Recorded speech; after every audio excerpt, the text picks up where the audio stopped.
Today we're going to build the Hornby Footbridge and see how easy or difficult it can be.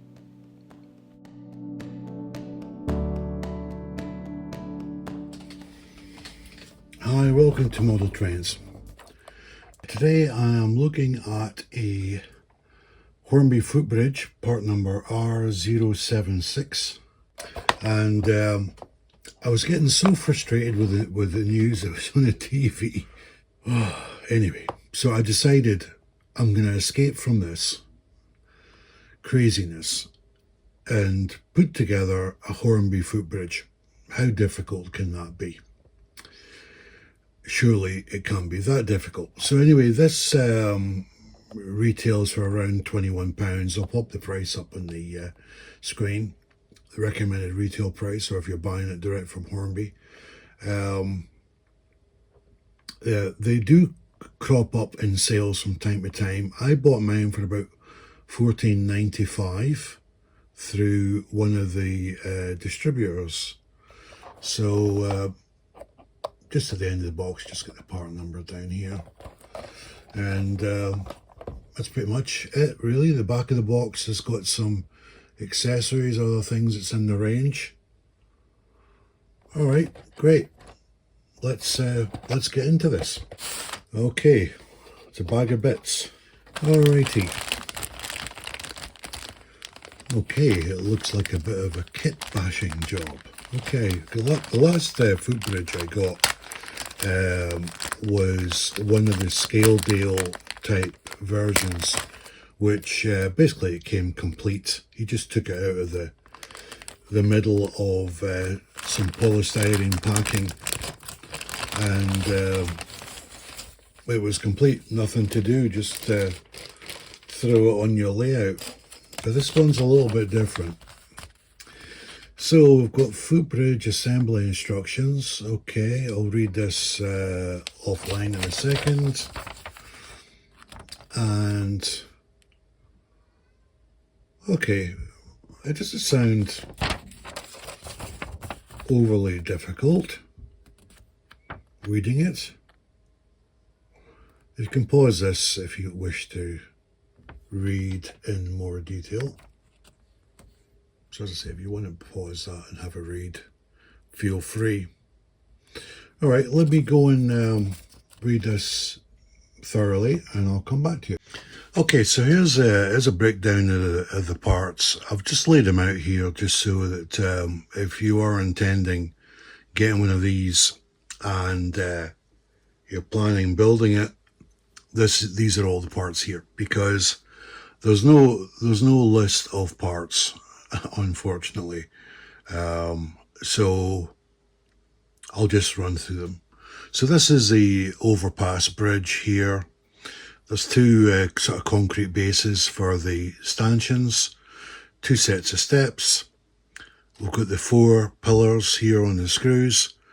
These, I'm not sure what these parts are called, but they're curved rails. There's four of them on the screws.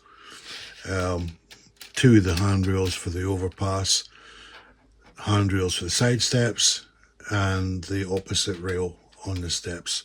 And that appears to be all the parts. So I just thought I would show that for you. Okay, so that's the side walls fitted to the overbridge base. This is section 1. It is a little bit odd fitting these, because you can see the pins coming through the side walls here. And in this section here is called the smoke deflector projections, these two. So there is a bit of, the actual instructions said, use the flexibility of the side walls to spring them over the smoke deflector projections.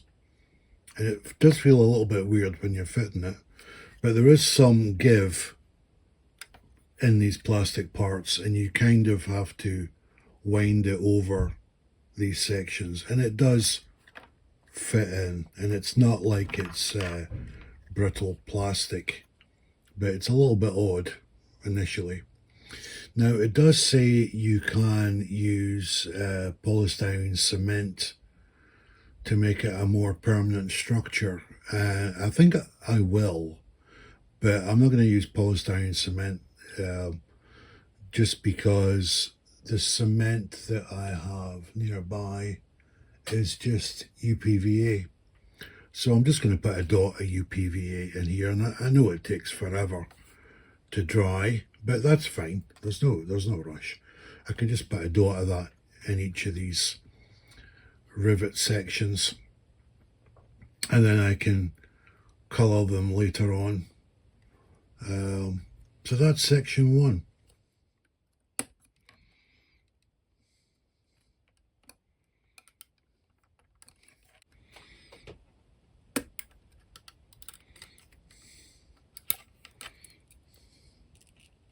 Okay, so I've fitted one of these outriggers here.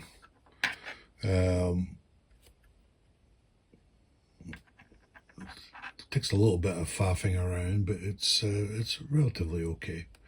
You can see there's 4 holes along the side wall here, and these are the outriggers. So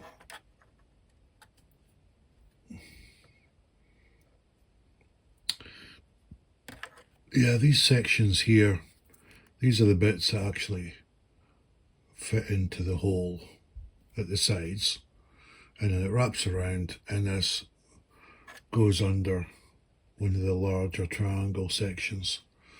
But yeah, it's a bit of mucking around, but you get there in the end. Okay, well, that is the support hangers fixed, and wow, I think this is the shortcomings of the kit, to be quite honest, building this.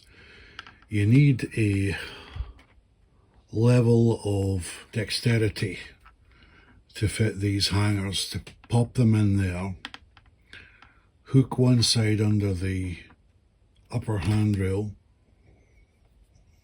just as I'm trying to explain this to you.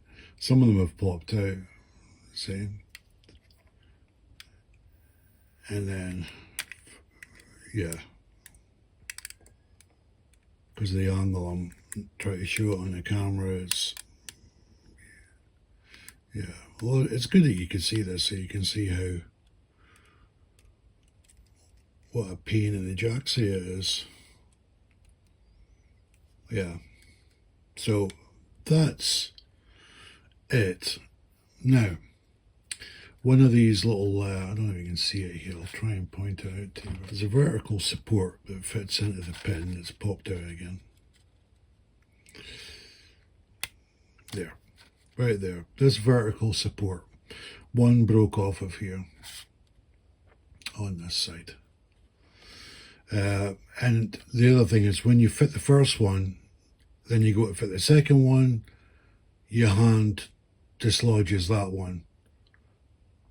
So you go back to that one, fit that, and it dislodges that. You get my picture that I'm painting there.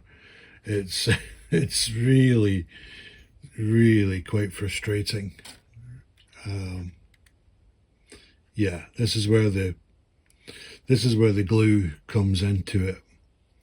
And I think what I'll do as well is, once I glue these in, I'll return and put a small piece of plastic in there as an angle support, just to fix that up.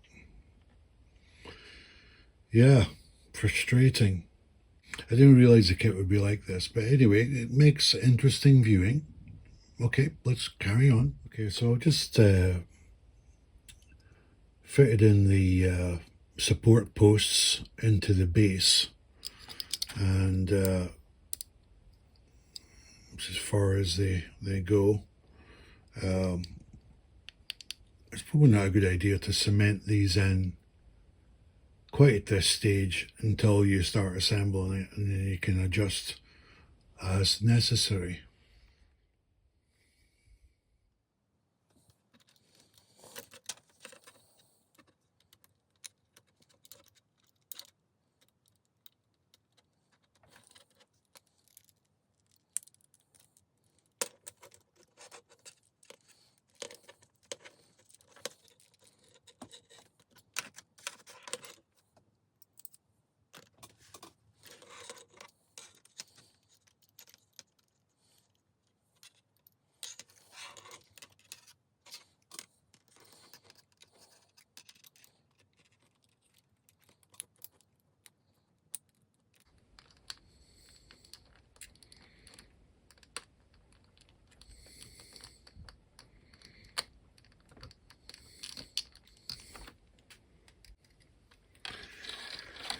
Yeah, then you find out that the thickness on the pins is too thick,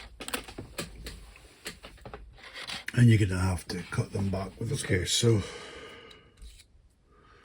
I'm nearly there with this build. Yeah, do you know what? I was just thinking about, you know,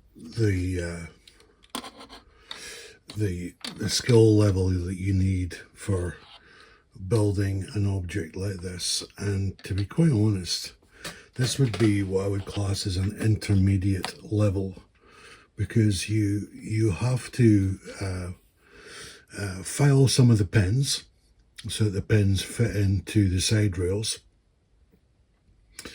Even up at this end up here, you know, you're fitting all this in, the final part, and you realize that these pins won't fit in. So I had to use a hobby knife to get some of the very minute, I was going to say flashing off, but it's actually more than flashing. It's more to do with the overall dimension of the pin is too big to fit through the slot. And all the while you're fitting all these pins in and getting it all straightened up, you keep knocking these hangers out of the way. It's just, it's very, very frustrating. It's one of those things that this is a very, very, once it's finished, hopefully not too long now, that it's a little bit form over factor. It's a beautiful bridge and everything, but but not so much the functionality, but the building of it is a bit of a nightmare, to be honest. It's a bit of a nightmare. And but hopefully once she's all finished, once she's all plugged up, I've got the pillars to put back in, and I'll put a bit of PVA in those pillars, and yeah, we'll see how it goes with the final part. I'm going to put some, I did mention it earlier with my marker, I'm going to put some PVA where these pins fit through, just here, and then I'm just going to colour that out. Maybe actually put it in black to show it's like a big bolt that's going through there. But yeah, now again, just for reference, I've got pretty large hands, right? I've size 11, double XL or triple XL glove size. So, you know, I've managed to put this together. So hopefully that's an indication that, you know, you would be able to do this. But it's very frustrating. And as I say, you do need a bit of filing going on to build this. And I just thought I would add that at this stage so that you know what you are going to get yourself in for when you put like this together.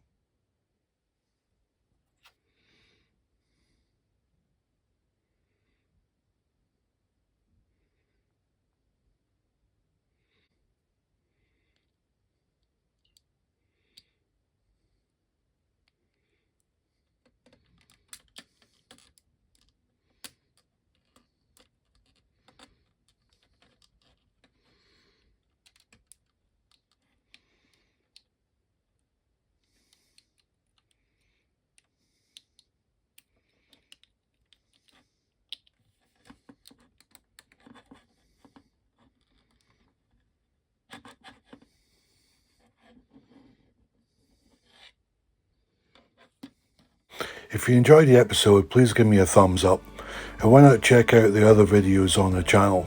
We have everything from repairs to reviews, and there's even a time capsule.